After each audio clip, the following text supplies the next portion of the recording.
Ladies and gentlemen, welcome aboard the Wright Flyer. I'm Randy Wright, and I'll be your captain on this solo flight special edition of our state-of-the-art radio program.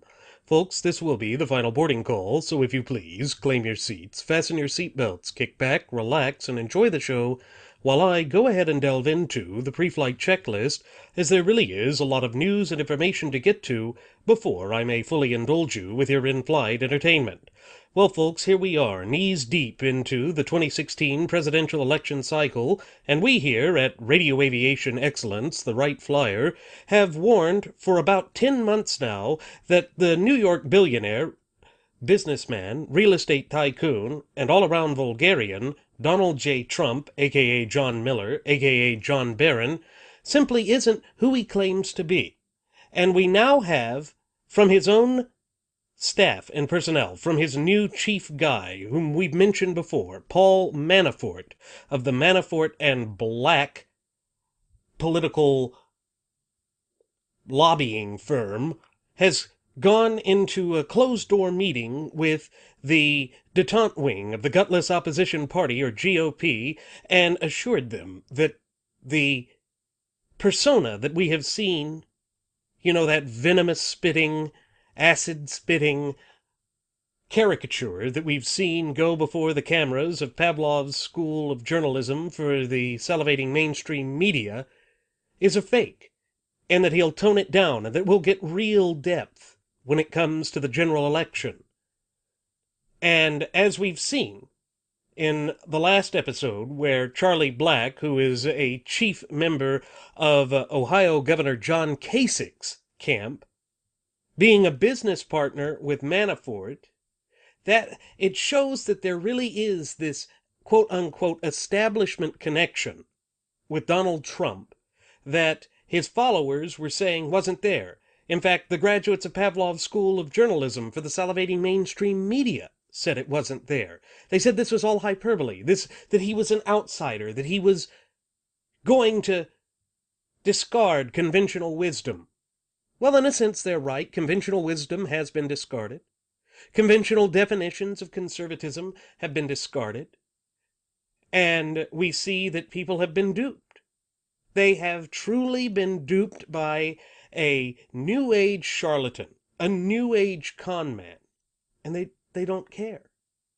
They have been so angry with respect to the repeated betrayals by the detente wing of the gutless opposition party that they simply want to pour kerosene on it all and drop a match on it to watch it go ablaze. But the problem is, what are we going to replace this system with? How are we going to handle the damage? What will the unintended consequences be? You see, this is not something that should be done lightly. And of course, his followers are going to tell us that they aren't doing this lightly. The problem is it can't be a controlled burn. We're watching the unraveling of our representative Republican form of government, the most open, honest, free form of government when it's not abused that this world has ever seen. And it's all been marked by the longest running uninterrupted constitutional document ever devised by the hands of man, yet divinely inspired by providence above. And of course that document, that great social contract, is none other than the United States Constitution. And if we simply allow that to go by the wayside, if we simply ignore the great historical precedence that stands behind that document, then history is going to judge us most harshly. But part of the problem is, within the United States, we've been so focused on the here and now, the me, for generations now that we've forgotten how to see the big picture. We've forgotten to take things into perspective. We've forgotten to count our blessings. And that's a dangerous position to find ourselves in, particularly when we're going through a rough patch as we are now. You see, the greatest mistake that Karl Marx ever made was when he tried to delve into history and to claim that it was linearly progressive, that it just progresses forward in minute detail, like a, but history is not that way. History, like life, is cyclical. History, like the very seasons that occur throughout a year, and throughout a decade, and throughout a century, and throughout a millennia, it's cyclical. There are times that it repeats, although it never repeats in quite the same manner.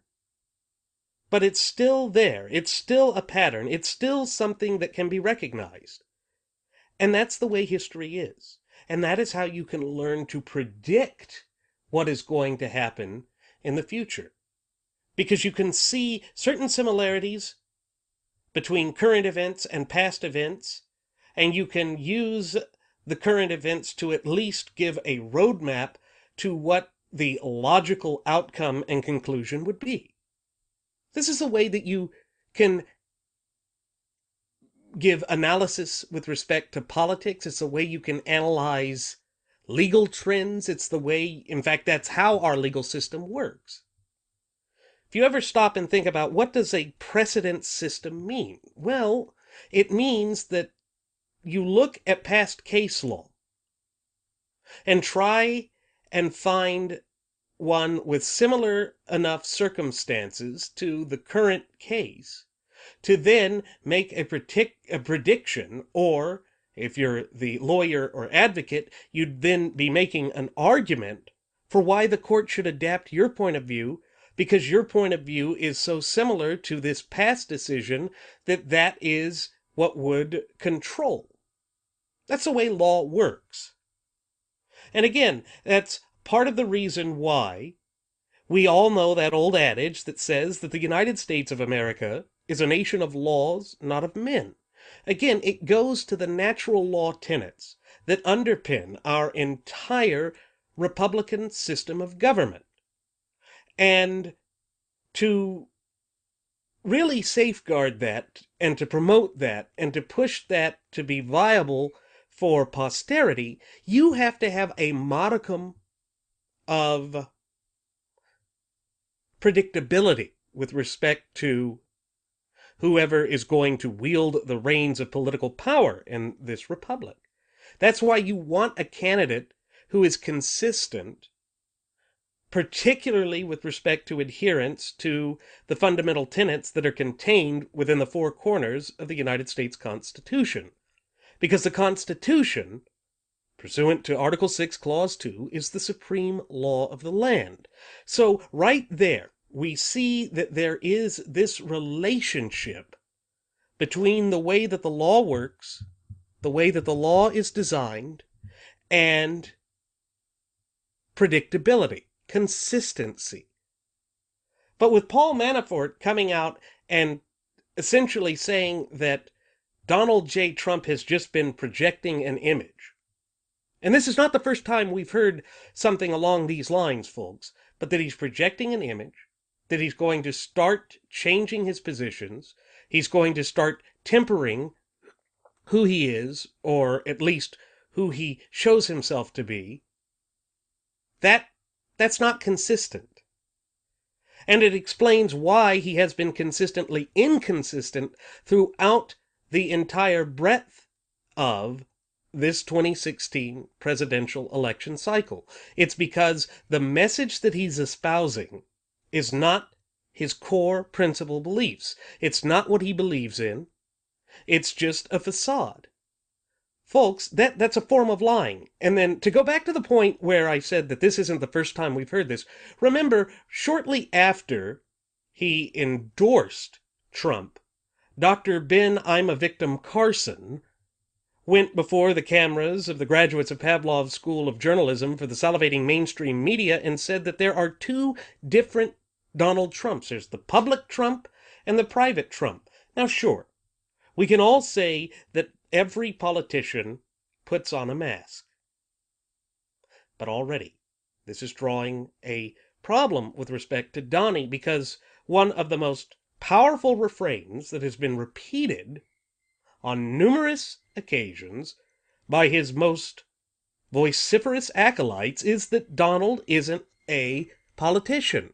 I support Donald Trump because he's not a politician. But look at what he's doing. He is catering his image to fit a particular audience. Now, folks, that is the epitome of being a politician. That is what drives so many people bonkers with respect to the political system. It's that they are changing their positions to custom tailor it to fit an audience. But the first thing that does is it creates an air of unpredictability. You know, that they're unpredictable. How are they going to react? Is this really what they believe? How are they going to handle the reins of political power in this country? What direction are they going to steer the country? Because if we stop and think about it, what is the ultimate concern facing the American people right now? What poll after poll has shown, even though polls don't give that much credence, or deserve that much credence rather, it's still important to take this into consideration. The one thing where most Americans are in agreement is that we are not happy with the direction that the country's going. But you need a modicum of consistency to be reassured that a certain political leader is going to do what he says he's going to do, to give you that safety valve, for lack of a better term, of knowledge, that reassurance that, okay, he's going to do what he says. That's why people flock to Trump. They thought that he really would do what he says, that he's not constrained by his political correctness. And then, as former Breitbart reporter Ben Shapiro has pointed out, he's now using this unpredictability, this dark horse persona of his, to bargain with the establishment to get them to fall in line behind him. And it's a marketing strategy. You see, folks, we've warned you since Trump started down his campaign trail that he's not who he claims to be. He's got some very, very nasty skeletons in his closet, and those skeletons are starting to come home to line up behind him. And a perfect case in point of this, giving us the best example that we have with respect to his shifting views and allegiances, is none other than his current statements with respect to allowing grown men to be in a little girl's bathroom while a little girl's there. Now, there's a reason that people are made uncomfortable by this push. And it's deplorable the way that the salivating mainstream media has portrayed this entire incident, making it seem as though the North Carolina legislature passed this bill, this religious liberty bill, but also this bathroom sanctity bill, you could call it, is because the city of Charlotte had passed an ordinance requiring all facilities that open themselves to the public, whether they are government facilities or private facilities, to allow transgenders, whatever types of gender confused people to use whatever bathroom they might identify themselves as being that gender for that particular point in time. Now, that causes uncertainty.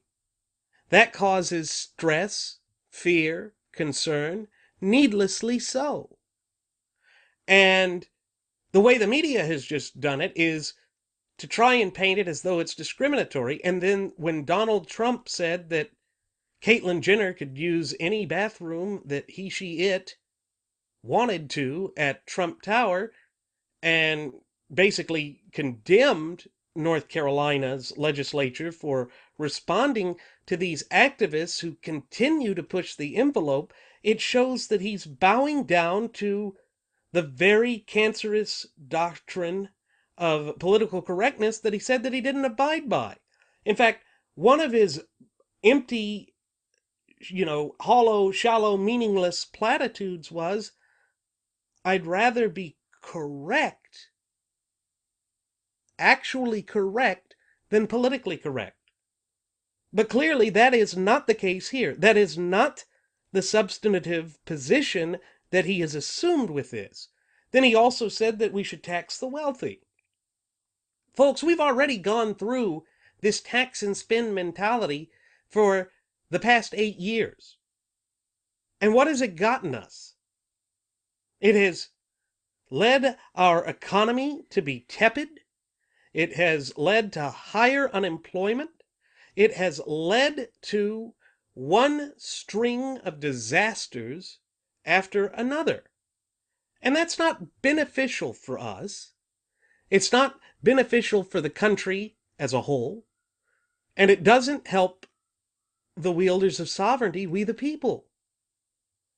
All it does is serve to unravel the societal fabric of the United States, which has been the design and goal of the Fabian Socialists for well over 100 years now. That's their plan. That's their design. That's their goal. That is what they have been working towards in an incremental fashion for well over 100 years now. And it shows that once again we have to keep the iconography, the original iconography of the Fabian Society in mind, that of a wolf in sheep's clothing. Now, folks, we have warned you time and again on past episodes of the Wright Flyer that Donald Trump is a wolf in sheep's clothing. He is not who he claims to be. He is projecting, to use even his own campaign manager's phrase here, he is projecting an image, a facade, a false image. And he's speaking with a forked tongue. And when you consider it in this light, you see that he is being wholly deceitful. Then, on the same day that he was doing all of this, he said that the Republican Party should modify its abortion plank. Why? Why? Why is it that it's always those of us who are committed to human decency, to human dignity, to the value of human life, to our principles and beliefs? Why is it that we're painted as cruel? We're painted as being out of touch, as being unrealistic, as being fanatics. They almost want to paint us, and they've attempted to paint us, with the same brush as ISIS, as the Islamo-fascist barbarians. Because in their eyes, the sanctity of human life is like that. But you know what's so funny? Is if we take the arguments that the Fabian socialist left-wingers have used to advocate for increased gun control legislation, it's always that if it saves one child's life, then it's good. Why don't they apply that to abortion? Why don't they apply that to the gay, lesbian, transgender, confused, happy, fun time, rainbow lollipop league wanting to change the way bathrooms are? if it saves one child from misery or from any type of molestation or harassment, why not just prevent these people from using whatever bathroom they like, or make them go to a singular bathroom? You see, that would be the logical converse argument as to what they're portraying. But the problem with that is it's applying logic to an emotion-based argument. The Fabians have unlocked this idea, and they understand it wholeheartedly, that what they're doing is pushing for raw emotionalism. Why? Because, and as we've stated before, people that are just emoting are shutting down their logical faculties. They're shutting down their mental capabilities, and they're just emoting, and that makes them easy to manipulate. And that's what the Fabians want. They want to manipulate. They want to corrupt. They want to corrode and destroy everything that's come before, so that they can then replace it with their twisted goals, their twisted agenda. And let's face it, their agenda truly is twisted, because it makes no sense. They advocate for life with respect to depriving people of the ability to defend themselves from those who would take their life, but they also advocate for abortion. They advocate for perversions with bathrooms, etc. Well, the one consistency there is, if you delve down, it goes against the natural law each and every time. And again, it's because they don't believe in it. They don't believe in the natural law. They think the natural law is some antiquated, made-up fairy tale, and that it's certainly not applicable to a fast-paced modern society and modern lifestyle as we're experiencing here in the United States today. It's bizarre. It's beyond bizarre. It goes to a position of weakness. Now, they don't see it as weakness, other than they want to weaken the host. They're like a virus. They're like a parasite. They want to weaken the host and then replicate their own ideology. And in that sense, they're creating mindless drones. Mindless drones who are going to carry out their twisted plans, their twisted machinations, come hell or high water. And we've seen it play out throughout the two disastrous terms of this Barack Hussein Obama regime. All of this radical transformation, that's part of the fundamental transformation that he spoke of when he was hitting the campaign trail back in 2008. And the gross similarities between the Obama acolytes and many of the Trump followers is that they repeat the slogans, they repeat the chants, they repeat the lies, and if you refute them with facts, they will twist themselves into pretzel knots to defend it, to deflect it, to ignore it, or to then just attack the messenger who is simply asking, why are you holding the beliefs that you are? If you claim that you espouse this certain set of beliefs, why are you therefore supporting somebody who has no historical record of supporting such positions, who has come out on the record, not just he himself, but many who are very closely connected with him, such as Paul Manafort, saying that what he's saying isn't true?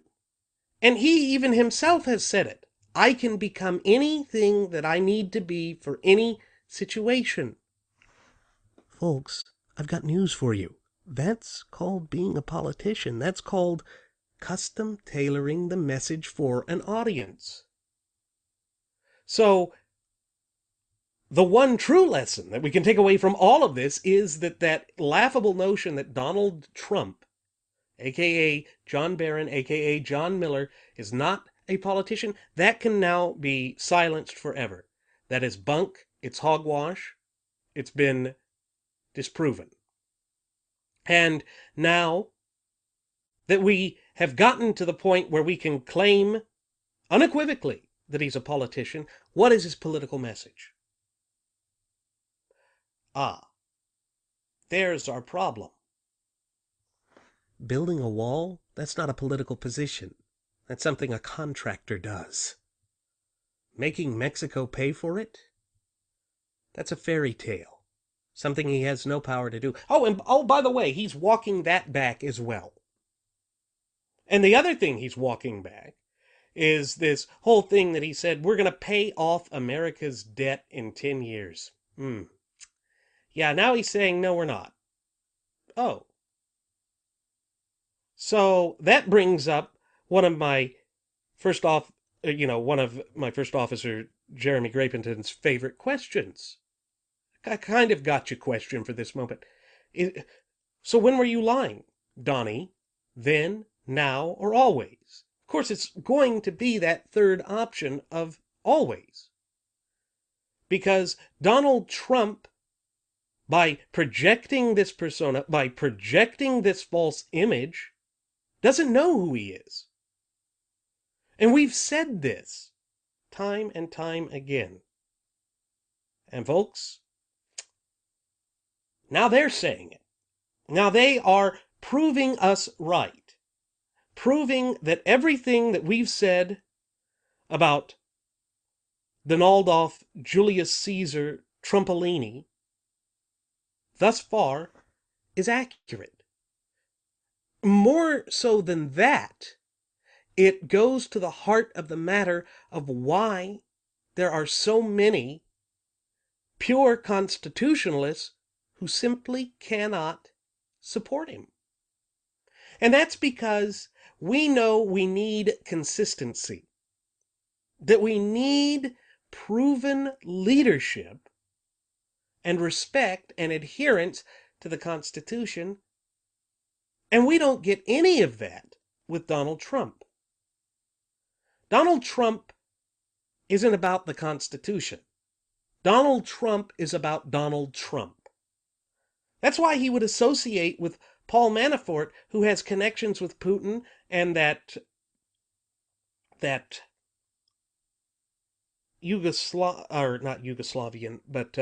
Ukrainian prime minister or president who was recently ousted that started all of the hoopla that's going on in the Crimea.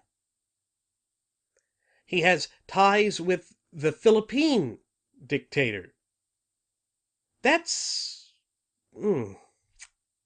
that again lends credence to the type of man Trump is, because the people he's choosing to associate himself with are those that have an alarming authoritarian streak to them, or at least support for such an authoritarian streak. The reason we can't allow that anywhere near the highest office in the land is because of what the presidency has become. What Barack Hussein Obama has done to the office of President of the United States of America is to grossly expand it way beyond the powers that were enumerated to it pursuant to Article 2 of the Constitution. And because of that aspect of the law that is precedence, we don't want to just hand this over to somebody who is going to pick up where Obama left off and continue to expand that power. We need it to go to somebody who's going to sit there and say, no, it's got to go back to the Constitution. Now, I already know some are going to sit there and say that, well, the Constitution didn't work here, so maybe we need something beyond that. No, the Constitution only works when the parties to it, that is, the government and the people, are proactive in their duties, their roles, their obligations, and to work towards its protection. That way it can continue to protect us. It's part of that process that is an integral part of who we are as American citizens. We have not been proactive enough. This is now the time for us to become proactive, for us to brush the sleep from our eyes, to come to the gross realization of what is happening to our nation, and for us to, in guttural fashion, in vociferous fashion, stand up and say the most powerful two-letter word in the English language, one that is almost universally recognized. No. No, you cannot trample upon my fundamental and inalienable rights. No, you cannot become a dictator. No, you cannot be the purveyor of rights. Only the God of nature, our Creator, has that ability. But to do that, we have to foster a fluent and working knowledge and understanding of our shared United States Constitution. You know, one of the other problems that I've had with Donald Trump throughout this entire 2016 presidential election cycle is that it's always, I'm going to do. I have the solution. Me alone. I alone. He's tweeted it. He's insinuated it time and again during one of his stump-thumping speeches. And speaking of that, we even have one where he sits there and he says he doesn't care whether it's a Republican or conservative president, as long as it's a great president. Again, speaking to the shallow mindedness of it. But when I play this soundbite for you, I want you to listen to how he begins it, just trying to explain to his children that I have to wake up at 5, I get 5 hours of sleep, I build a tower, I go fly, I talk about a wall, I come home, I eat dinner, I get about another 5 hours sleep. It's funny because he comes out and he says that he doesn't want to do this. Now, you and I all know that that's a load of bunk, and I'll get into that, but first comes first, and that's the sound clip. Dad, why are you doing this? Dad, where are you going tomorrow? Well, I get up at 5 and I travel to a state far away. And then I go to another state and another one, and then I come home. I should be home by about 1 in the morning. And then I get up at 6 the next day. And my daughter Ivanka said, Dad, why do you do that? And I said, you know what? Very simple. It's very simple. I love this country. This country's been so good to me. Really, I mean, I'd rather not do it. I wish we had See, there it is. I'd rather not do it. I don't care if it's a Republican or a Democrat. I couldn't care less. If we had a great president who was a Democrat, we need a great president. We need a great, great president because we are really in trouble. You see, folks, you really can't make this stuff up. The man is, once again, putting out on full display exactly who he is, exactly what he stands for. And it goes to show, I don't care if it's a conservative or a Republican. I am a Republican conservative, yet he's incapable of defining it. And then he says he doesn't really want to do it. But we need a really great president. Well, here's the deal, Trump. We have a candidate who has a well-established track record of going in front of the United States Supreme Court and winning, fighting for our fundamental and inalienable rights more than any other licensed Texas attorney. He did it at a very young age, and he even convinced John Paul Stevens and Breyer, two of the most liberal justices that have ever sat on the bench, to agree with his position in Van Orden v. Perry, where he got a Ten Commandments monument to stay in place at the state capitol in Austin. Now, that shows leadership. That shows an ability to argue the points. It shows an ability to create a coalition, to convince policymakers to do what is necessary to ensure that our representative republic remains a healthy, viable, and reliable system. So if you really believe and if you really claim to support the country, to love the country, stop dividing us. Drop out. Drop out. You don't want to do this anyway. Your own former Super PAC manager, Stephanie, said that you didn't. Drop out. Do the right thing. Stop promoting violence. Stop pivoting. Stop saying you want to raise taxes on the wealthy instead of saying abolish the IRS. But it comes down to when we look at your past, when we look at the defining statements that show who you are and show what you believe, those don't line up with your views. Those views are alien to you. And then Paul Manafort coming out and saying that what you're projecting is an image, a false image. Wow. Okay. So now we know you don't really want to run for president. You tell your children that you wish you don't want to do it. You wish you didn't have to. Well, you don't have to. That's the beautiful thing, Donnie. Nobody's holding a gun to your head and telling you, gee, stop running your vulgarian, shady businesses like Trump Steak that doesn't exist anymore, or Trump Shuttle that doesn't exist anymore, or Trump Mortgage that doesn't exist anymore, or Trump University that doesn't exist anymore. Nobody's telling you to give that up. Go back to it. In fact, we would be ecstatic if that is what you would do. Because those of us that really do love the country, those of us that really do love the Constitution, could get to the work that we need to get to instead of having to focus on you. Or, if that's too much to ask, start focusing on the Democrats. Stop attacking your fellow Republicans. Oh, but that's right, you don't care who the party is, or who the president is, as long as it's a good and great president.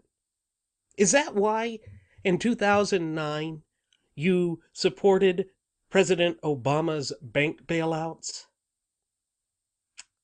Is that why you supported cash for clunkers? Come on. You see, folks, this is part of the problem with being consistently inconsistent.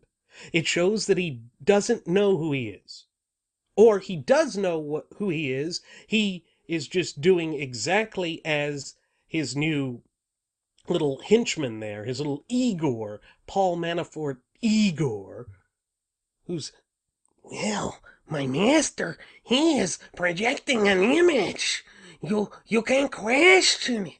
Okay, fine. We're not going to question his image. Because we have been saying time and again that he's not truthful about who he is, that he is the deceitful Don. But I would like to give him the benefit of the doubt with respect to his statements that he loves this country. And perhaps it's time that we hold him to that. If you love your country, Donald, stop. Just stop. Stop with all of the shifting. Stop with all of the fakeness. Stop with the two-faced speeches. Come out, state clearly who you are, clearly what you believe in, and then, if you want to still run, fine. But do it as who you are, not as some fake, not as a mask-wearing actor. Now, I already know that one of the retorts to this line of reasoning here is that, well, this is what they said about Ronald Reagan. They said Ronald Reagan was just an actor. He was a liberal, blah, blah, blah, blah, blah. Ronald Reagan had 30 years worth of track record after his leaving the Democrat Party to show that he had become, for the most part, a solid conservative. Donald Trump didn't change his position until basically the night before he decided to officially throw his hat in the ring, and it's still changing. The mask is slipping. But folks, that is not a sustainable position. That is not a winning position.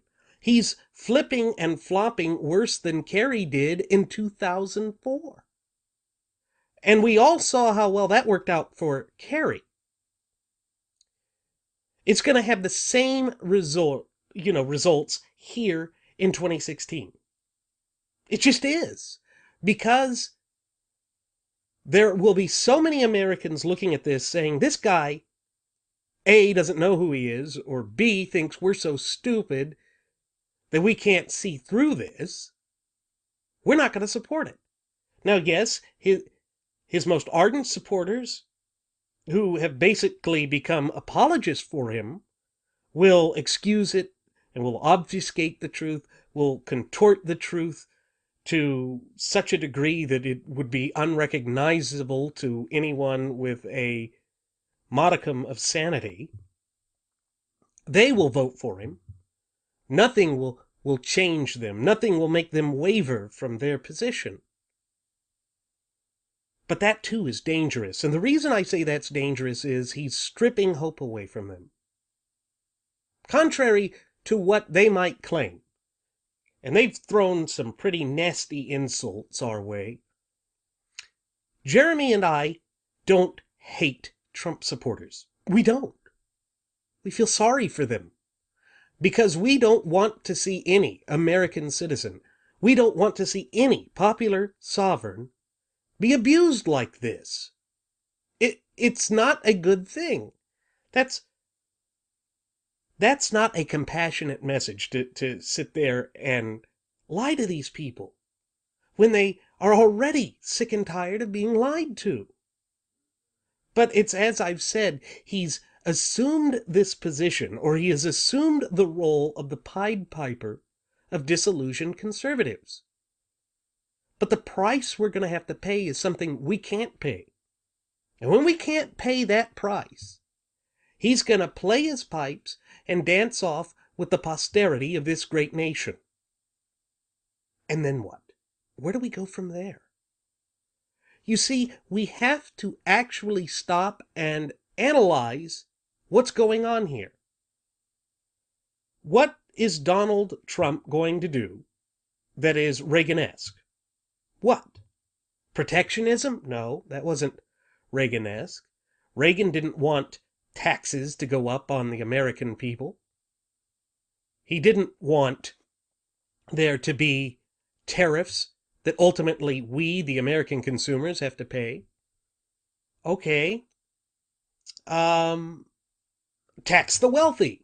No, that didn't fit with a Reagan-esque, or certainly not with his first term at least, Reagan-esque line of thinking. Okay. Letting transgenders into whatever bathroom they wanted? The moral majority. I don't think that's going to work. Because, again, it doesn't line up with it. But what was Donnie saying of this conservative revolution, quote unquote, that was going on in response to Carter? He ridiculed it. He thought it was stupid. He even said so in front of the cameras of the graduates of Pavlov's School of Journalism for the salivating mainstream media. He lampooned it, said that it was childish. Well, it doesn't seem that he's changed that much when his own team, and he himself says that he can become whatever he needs to in order to better himself. It goes back to that whole line of thinking that he first espoused in The Art of the Deal, where he said that he would take the most hardline position and then whittle his way back to get something that he wanted. So that's the image he's projecting. That's what he puts out to his supporters, to his most ardent and vociferous acolytes. And then he whittles it back, and whittles it back, and whittles it back, to where he can be any kind of Donnie that he wants to be. He can be the Don of gay rights. 1 minute. He can be the dawn of the conservative movement one minute, but then he can turn around and be the dawn of taxing the rich. Now, how does that work? How is that consistent? How is that a viable political philosophy or ideology? Well, when you stop and think about it, it's not. What it is reminiscent of is the tactics and strategies employed and implemented by the Fabian Socialist Society. And that's what it is, folks. That's who he is. That's what he believes. The rest of this stuff is just subterfuge. It's there to be a red herring, a distractor, to pull your attention away from the things that matter. And the problem is, every time that we have a chameleon-type candidate who goes up and tries to be something that he's not at one time, and then shows his true colors, when going against the Democrat, showing that he is just another Democrat, we lose, because you can't out-Democrat a Democrat. Sorry, doesn't work that way. Now, this may have worked for him if he ran as a Democrat. He's been a Democrat before. He said that the economy does better under Democrats. Well, if that's the case, why is he running as a Republican? Well, who was his guest of honor at his third wedding? Why, it was none other than Bill and Hill Clinton. His good golfing buddy, Bill Clinton.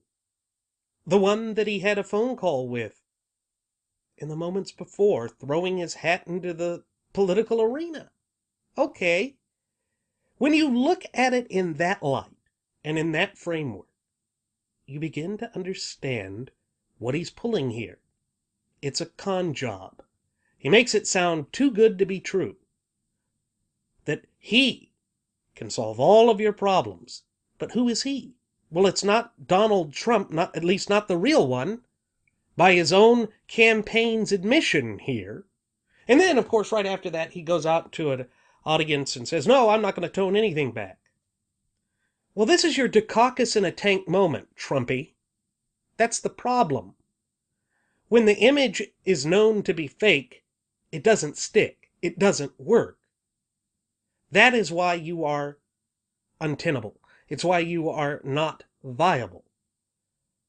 But you have managed to develop a cult-like following. And that's not to disparage his followers.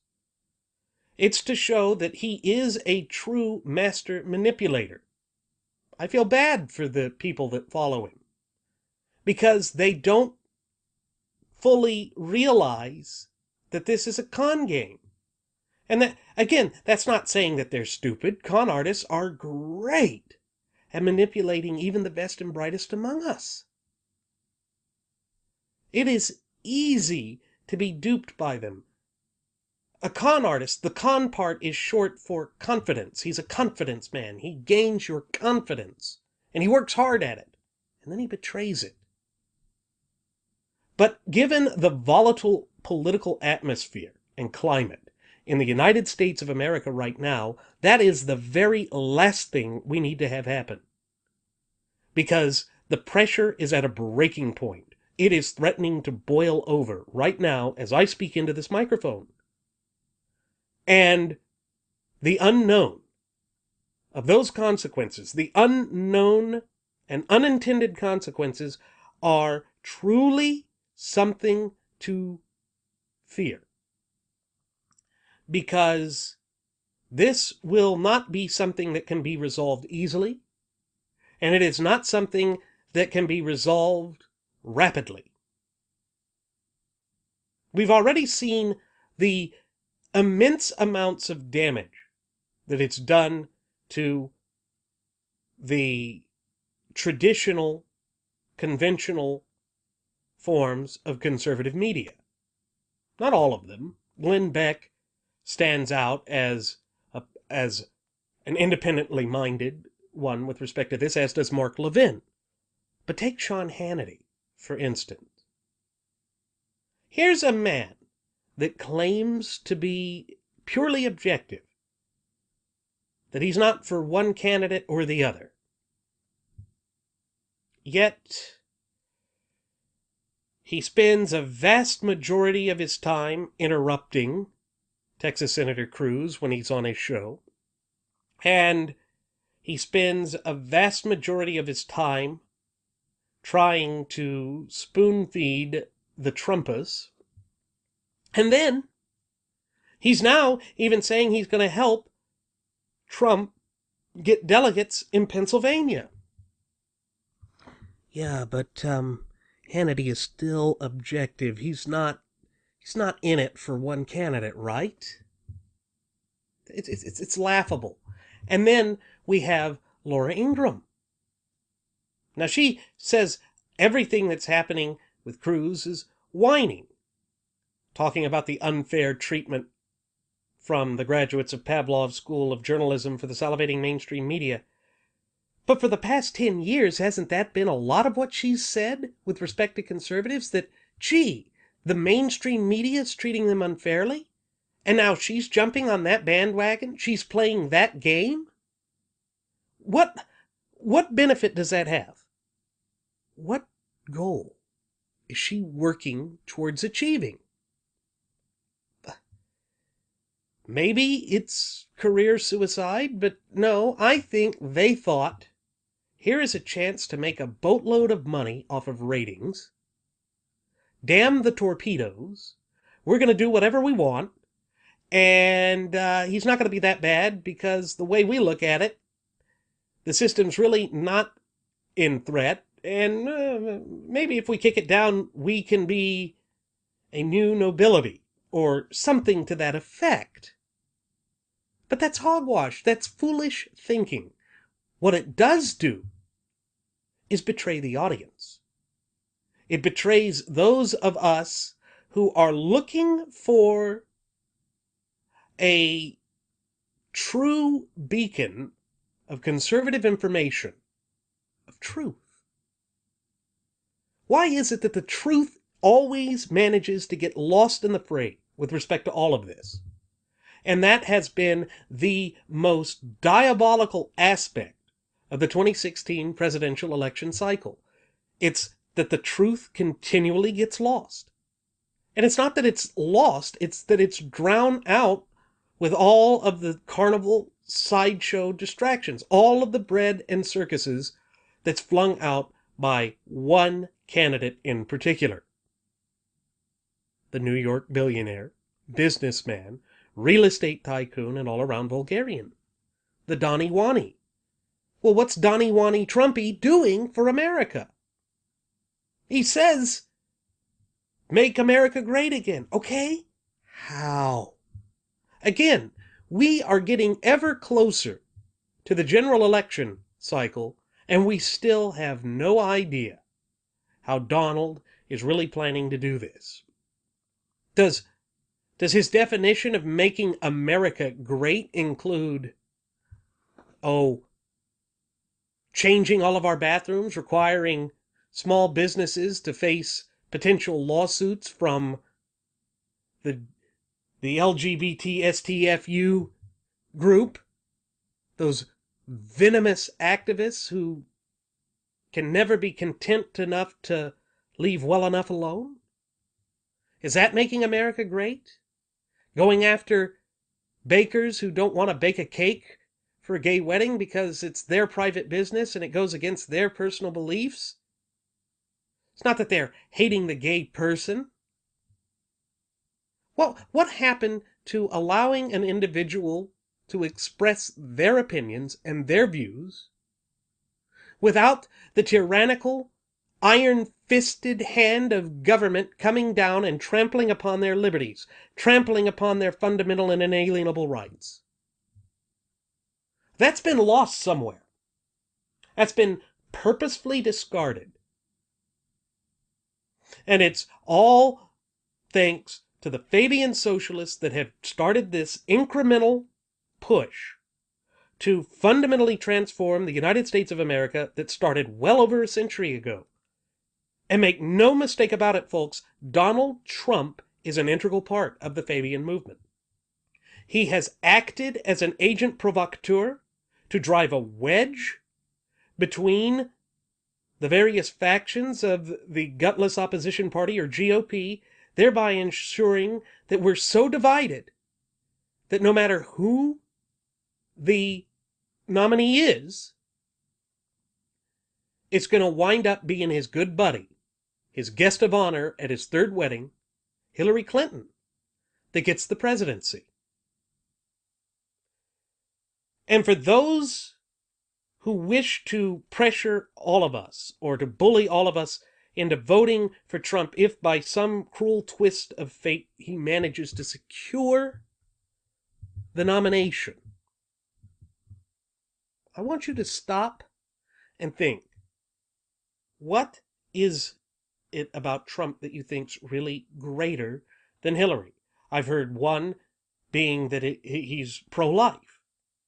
But he's already said that the Republican Party needs to change its plank, to transform its platform, to become less stringent on that, to become less emphatic about that issue. So, I don't know. We see that that's a problem, that he's not steadfast on it. Okay, well, he's going to be good for the economy. He's now saying that he wants to tax the rich. That's what Hillary says. What's the difference? See, I'm not seeing a difference. That's the problem. If there is no difference between them other than their political affiliation or their political alignment, so, quote unquote, that just being a political party, which is nothing more than a tool used to differentiate and to distinguish. If there's no difference, there's no way he's going to be better than her. Maybe it's at a slower pace. But it's time to recall something that Alexander Hamilton said. Now, I'm not the biggest fan of Alexander Hamilton, but I do agree with this little rule of his that I'm going to paraphrase. If we have to have an enemy wielding the reins of political power, then let's make sure that the enemy is not of us, cannot be traced back to us, and can be easily distinguished so far from us that we maintain the moral high ground.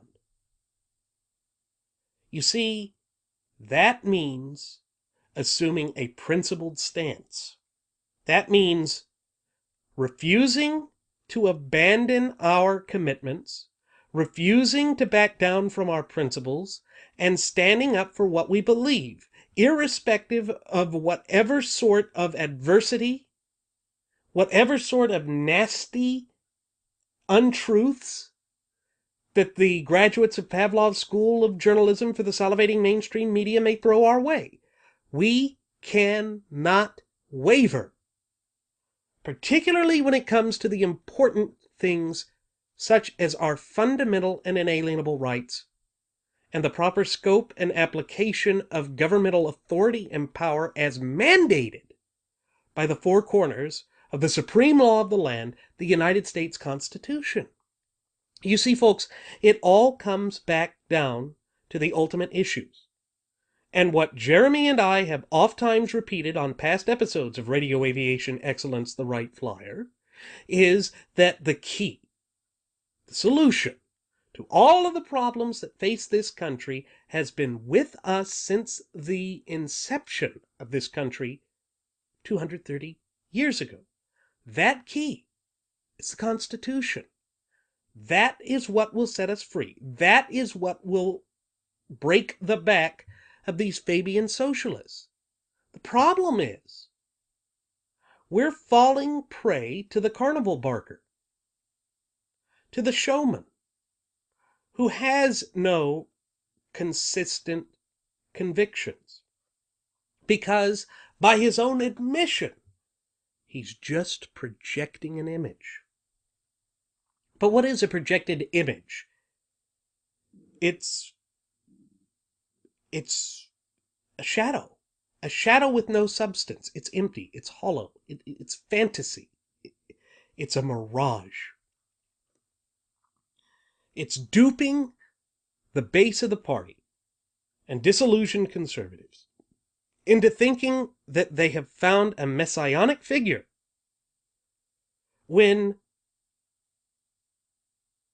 in truth, the only ones who are capable, who have been endowed with the authority and the wherewithal to save this country is none other than the ultimate wielders of sovereignty. And when you look at the opening lines of the preamble to our shared United States Constitution, that is, we the people.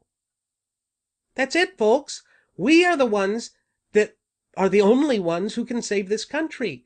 But in order to do so, we need a leader that will ensure that the government is not working in such a way as to keep us in the chains and shackles of governmental bondage and tyranny and despotism. That means not using the tax system to divide people by going after the wealthy.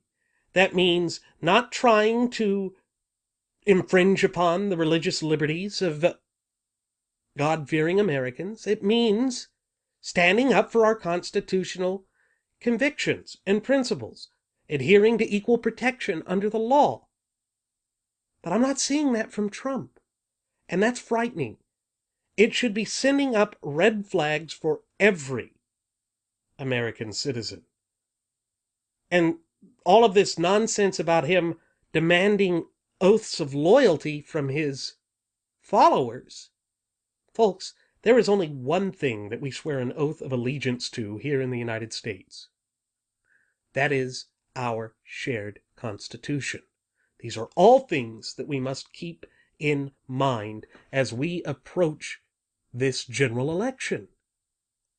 And that's why we have to apply a constitutional lens when determining whether or not a candidate is qualified to hold the reins of political power in this country.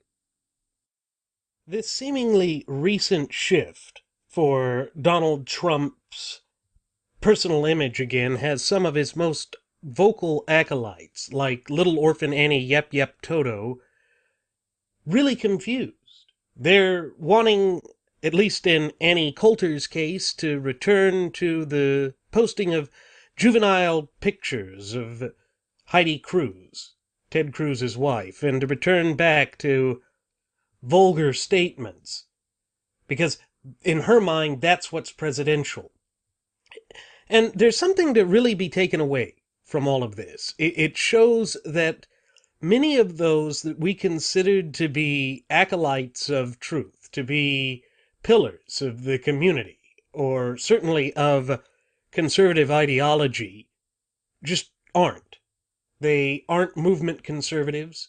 They aren't adherents to the philosophy of the natural law tenets that underpin our entire representative republic, or reflect the values that our founding fathers adhered to and believed in, that they saw this as a money-making scheme, and that's all it's ever been for them.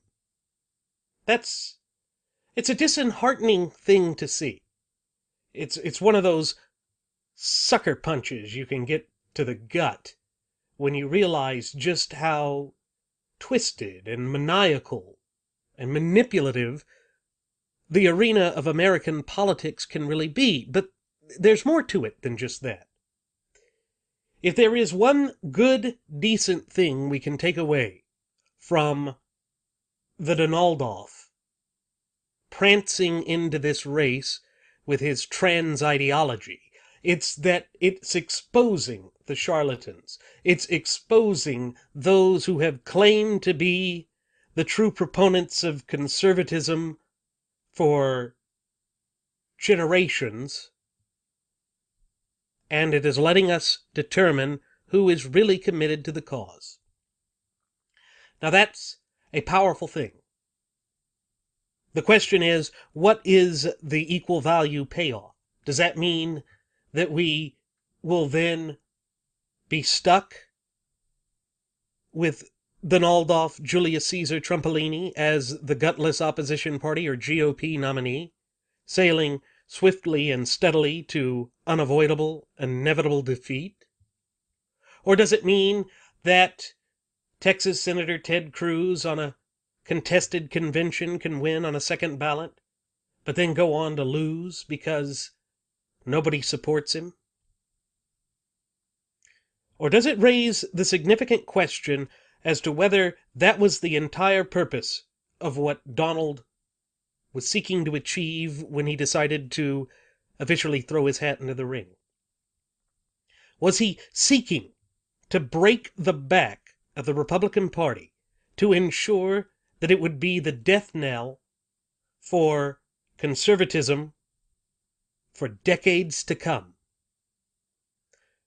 Well, when you look at some of his past statements, for instance, as to why he joined Ross Perot's Reform Party, he said part of the reason that he did is that the conservatives in the Republican Party are just too whack-job right, too far to the right, too extreme in their views.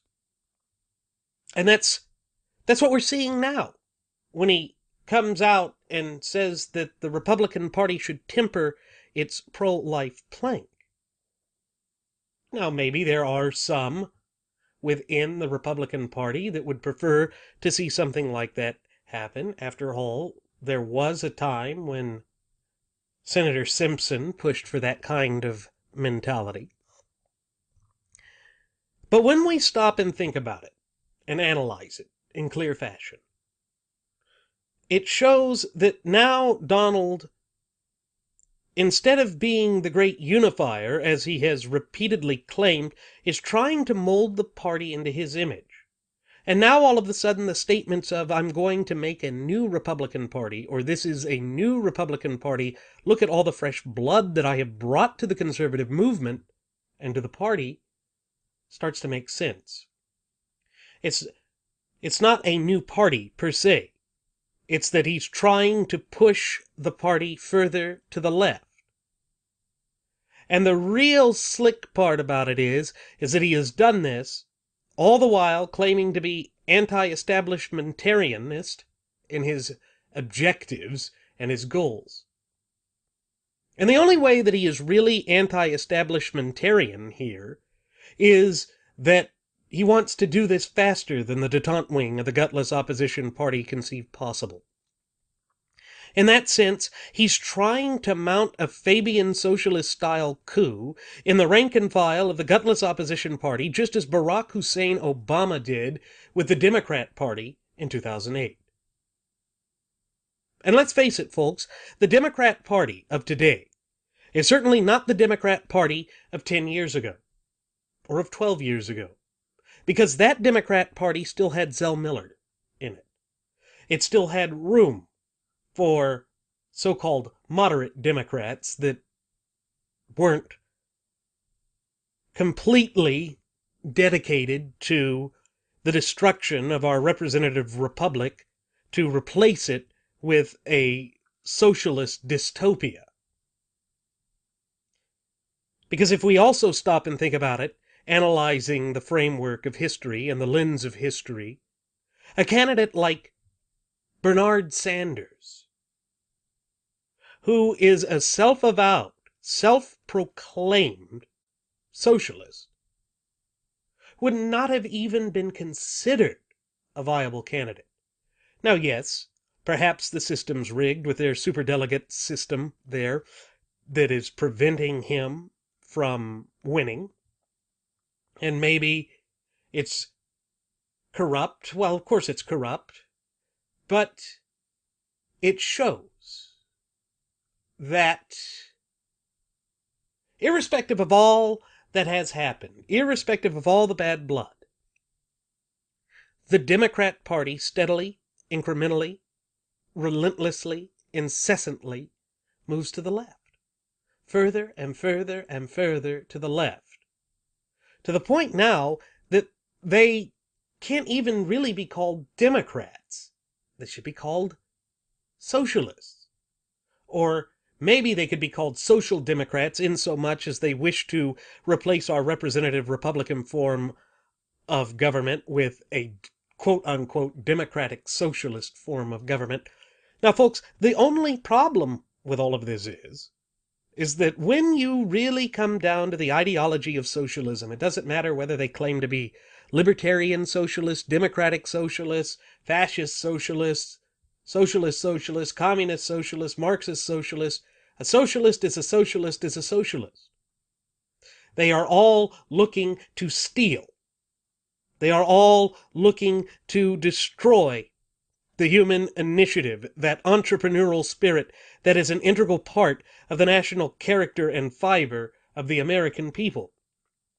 They are all dedicated to the usurpation of power, stripping it away from the true popular sovereigns, we the people, and giving it to a centralized, governmental, tyrannical authority. And when you also look at the historical framework with respect to this, you will find that that is diametrically opposed to the clear and concise language contained within the four corners of our Constitution. And pursuant to Article 6, Clause 2 of said Constitution, such positions are violative of the supreme law of the land. This is all in the open for everyone to see. It is undeniable. It is the truth.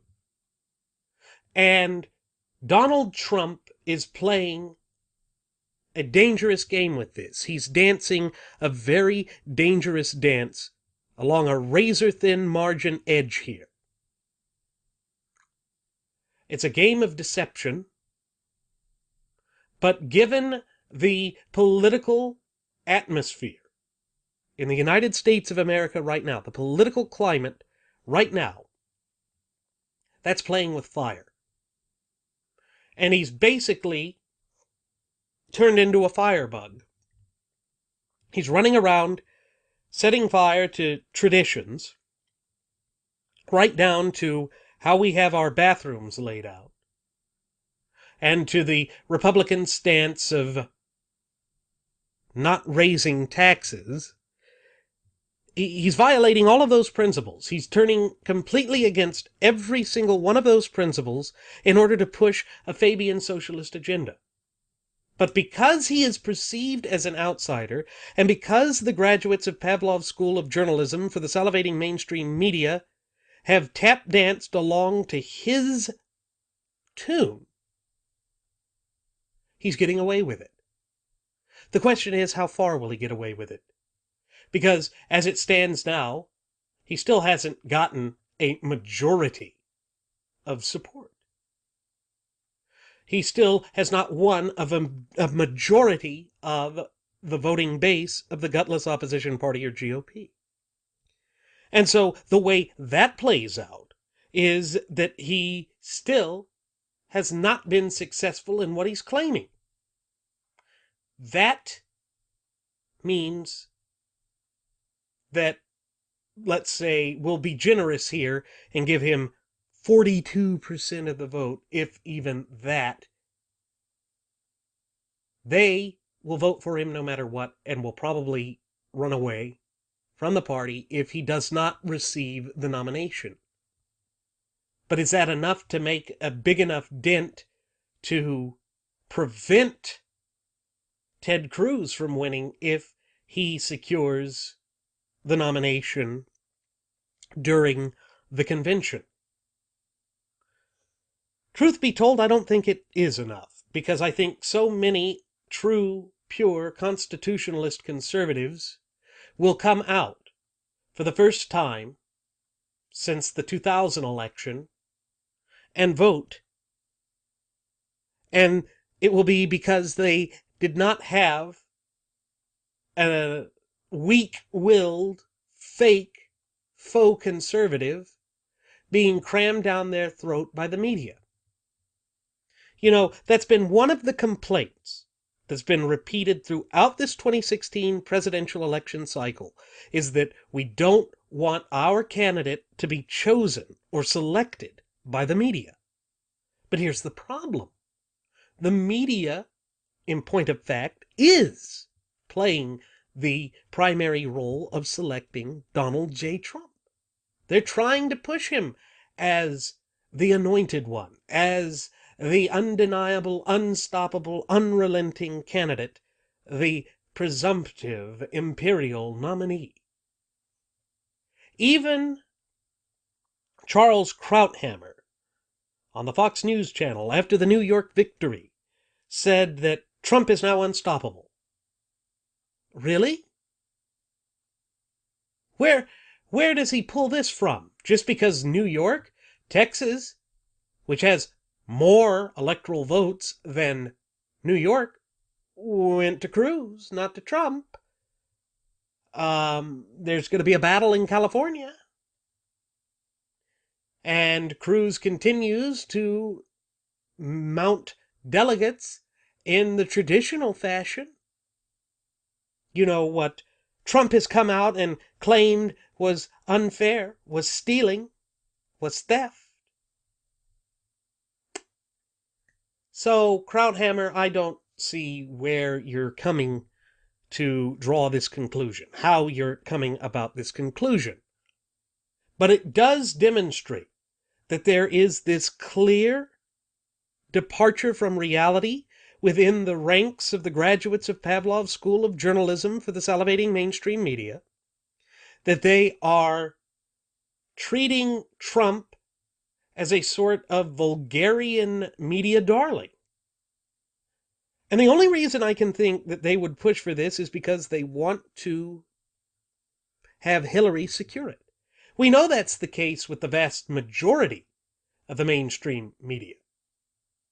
And then, with respect to people like Krauthammer, maybe he's returning back to his roots, because if you remember right, he was a speechwriter for Walter Mondale. A very, very left-wing candidate indeed. So, that also brings up to question just how much do people really evolve over time in politics? Well, it's possible to evolve. Our life experiences can change our views for the better or for the worse.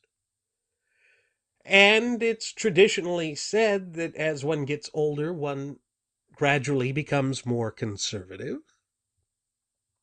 But in the case of Donnie Wanny Trumpy, he just overnight made changes. And he makes changes at the drop of a hat. He makes changes before he even finishes one of those unintelligible sentences of his. It's beyond belief. But what it does demonstrate is that when people are whipped up into an emotional maelstrom, a turbulent emotional state, they become far more easily manipulated. They become susceptible to the charms of a confidence man and a snake oil salesman. Again, folks, this is why we have referred to Trump as the P.T. Barnum of our era. As a reminder, P.T. Barnum was the 19th century showman who developed a circus and the Circus Side Freak show, and he would put out these dubious things like the corpses of manatees sewed together in a way with a monkey skeleton or whatnot to create a mermaid and then claim that's real. And people would pay their money for that, and he was alleged to have coined the phrase that there's a sucker born every minute, meaning that every minute a sucker goes through his show, departs with their hard-earned money for cheap entertainment and deception. Is that really what the state of American politics has fallen to now? Is that really how our primary process is to go forward from here on out? To be cheap entertainment by those who are weaving a web of deceit? To fall prey and victim to somebody like the deceitful Don? If that's so, it is a sad reflection on the current state of American polity. It shows that we have fallen to a place of degeneracy that should alarm each and every one of us. Is that really where we are? Because if we were to buy in to the narrative peddled by the salivating mainstream media, it would be what we would have to accept. It would be the only logical conclusion that we could draw. The people like Charles Krauthammer and the pom-pom waving Sean Hannity would have us believe that Trump is this unstoppable force of nature. But Trump is Trump's own worst enemy here. Playing fast and loose on the gender game and the sanctity of public restrooms to ensure that people are not forced to be exposed to unacceptable risks and dangers? That should have even his own adherents scratching their heads, wondering, how is this fighting the politically correct game? How is this waging war against the cancerous doctrine of political correctness?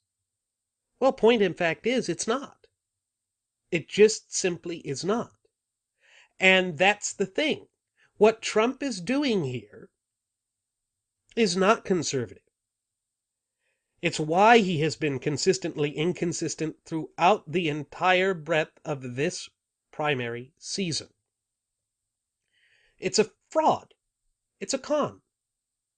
And we're the marks that he's trying to flip. And far too many of us have been duped. I still recall the strong proclamations on the parts of his followers saying that Trump calls it as it is. He just says it as it is. And that's why I support him. He's a straight shooter. He tells me the truth. He doesn't try to lie to me. He doesn't come off as a polished politician. No, perhaps not. But he is a politician, and he is pandering to certain audiences, and he is pivoting away from the positions that he made the plank of his primary platform there. You think that's going to bode well for him in the general election? I don't. And to all of the people that are claiming that, well, he's still going to be preferable to Hillary, I don't think so. His negatives are higher. With respect to women, 75% of them can't stand him. And he would be pushing, for the first time, married women away from being a solidly Republican voting bloc to the Democrats because they can't stand him. That places us in a very precarious position because there are more female voters than male voters because the female population actually outnumbers the male population. And so that means he's unelectable. And I do hate using that phrase, because that is a phrase that has been used to bludgeon true, pure constitutionalists in election cycle after election cycle, trying to claim that they can't win, and that's why we have to put up this squishy, spineless, so-called moderate candidate. And that's the thing. John McCain was basically a left-winger. Mitt Romney was basically and is basically a left-winger. But Trump is even further to the left than they are. I know that Romney was confused about a lot of things. Anybody who wears a wetsuit to go skiing is confused, or water skiing rather, is confused about things.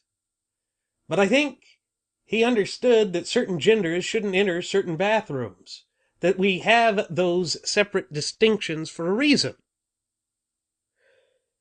That's something that Trumpy doesn't believe. And Trumpy has played his card with respect to this. And it will come back to bite us. It plays directly into the Saul Alinsky Rules for Radicals handbook that the Democrats have been playing off of for decades now. And it explains why he's attacked fellow Republicans more than the Democrats. He's splintering the party. He's being divisive. He's doing this on purpose. And when Paul Manafort comes out and says that whenever he's giving one of these great stump-thumping rallies and speeches, he's just projecting a false image. Folks, we didn't make this up. This comes straight out of their own camp, out of their own mouths. But I'm sure I'll be called low IQ yet again. Maybe somebody will come up and hurl a death threat at me again. But it doesn't matter. And I don't loathe or despise these people. I pity them. Because they are the ones that have allowed themselves to be deceived. Either it's because they're political neophytes, or they are only hearing what they want to hear, and once they hear that, damn the torpedoes, it doesn't matter. They will be unshakable from their positions. I don't know if it's any or all of that. It doesn't matter. Because the only thing that matters, the only thing that will allow us to return the United States of America to posterity and prosperity again, is to go back to strict adherence to the Constitution. And folks, we have said that since our first episode aired back on September 11th of 2015. And it hasn't changed. It's not going to change. This is why we're the new resistance. We are going to stand up for the Constitution come hell or high water. We will never back down. Never. And that, it doesn't matter whether it's a Trump that somehow magically becomes president, or whether it's Hillary Clinton, or even if it's Ted Cruz. You know, if Ted Cruz moved against the Constitution, we would be the first to call him out. We absolutely would. Because we are dedicated to the truth that is contained within the Constitution. Remember, our Constitution is the longest contiguous running constitutional document in all of world history. It has been in place since the inception of this country over 230 years ago. That is no soft option. That is not some small achievement. That is an amazing achievement in the scope of world history. It shows that our stable system, our open and honest system that trusts the American people as the ultimate wielders of sovereignty, is the best system. But that's not what Trump is swearing allegiance to. In fact, Trump goes out time and again and demands that his followers vote or swear an oath of loyalty to vote for him. Now that goes against our constitutional nature. Because the only thing that we swear allegiance to in this country is the United States Constitution. That's the way it's always been. That's the way it always should be. And we need to call out anyone who would attempt to have something done otherwise. And that's why we here at Radio Aviation Excellence, the Wright Flyer, have called out Donald Trump with respect to this. Because it has no place in our representative Republican form of government. These are the simple facts, just the facts. And what's so amazing is you will never hear it from the graduates of Pavlov's School of Journalism for the salivating mainstream media, because it is diametrically opposed to their propagandistic agenda and goal. Their goal, just like that of Barack Hussein Obama, and even that of Donnie Trumpy, is to fundamentally transform the United States of America, replacing our representative Republican form of government with a utopian socialist, Fabian socialist nightmare. But folks, that would be a disaster.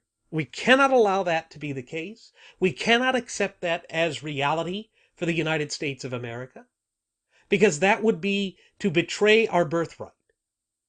Because if you recall, we, the people of the United States, are the beneficiaries of the greatest birthright of any people on the face of this planet. And that birthright is that great social compact, that great contract between the ultimate wielders of popular sovereignty, we the people, and our government. And as responsible parties to that, we are supposed to take a proactive role in maintaining and safeguarding our fundamental and inalienable rights. But that means that we have to foster a fluent and working knowledge and understanding of those rights and of our Constitution, which is a safeguard for those rights. The Constitution cannot protect us if we do not stand up in solidarity and unity in defense of the Constitution. It really is that simple. There is no other way of dicing this issue or putting this issue to the forefront. We can't sugarcoat it. We can't delegate it. It is up to us.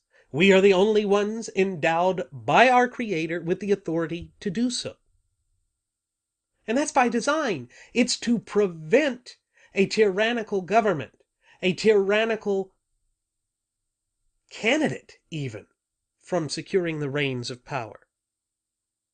So it means that we have to pull the political wool from our eyes, see the truth for what it is, and stand up for what is right. If something is wrong, call it out. Allowing full-grown men who don't know their gender identity to enter into the same bathroom as a little girl in a public restroom, that seems wrong. So we call it out as such. Does that mean that we're vicious? No. Because remember that our rights end where another sovereign individual's rights begins. That is the truth that the Fabian socialists ignore. That is the truth that the graduates of Pavlov's School of Journalism for the salivating mainstream media ignore. And that is the truth that Donald Trump himself ignores. Now, with that said, it is time for us to begin our descent. I'm going to go ahead and send the flight attendant back for one last round of alcohol. As always, ladies and gentlemen, I'm your captain, Randy Wright, and I want to take this opportunity to personally thank you for choosing to fly the Wright Flyer. I also invite you to leave any questions, comments, or concerns you may have either here at our YouTube page or our Facebook page or our Google Plus page. And I also invite you to follow us at Twitter with the Twitter handle of @RadioAviationEX. One more time, @RadioAviationEX. And there you will find the departure board that lists my personal Twitter account, the personal Twitter account of my first officer, Jeremy Grapenton, our Blogspot account, as well as our Cafe Press account. And on the Cafe Press account, you'll find all sorts of trinkets and goodies with our logo and with our first class passenger logo. Go ahead and take a look and give us a bit of support here, folks, so that we can continue to leave you with an indelible yet pure sense of enlightenment, as we always do, here on Radio Aviation Excellence, the Wright Flyer. Thank you for flying with us again, folks. We will see you next time. Do take care.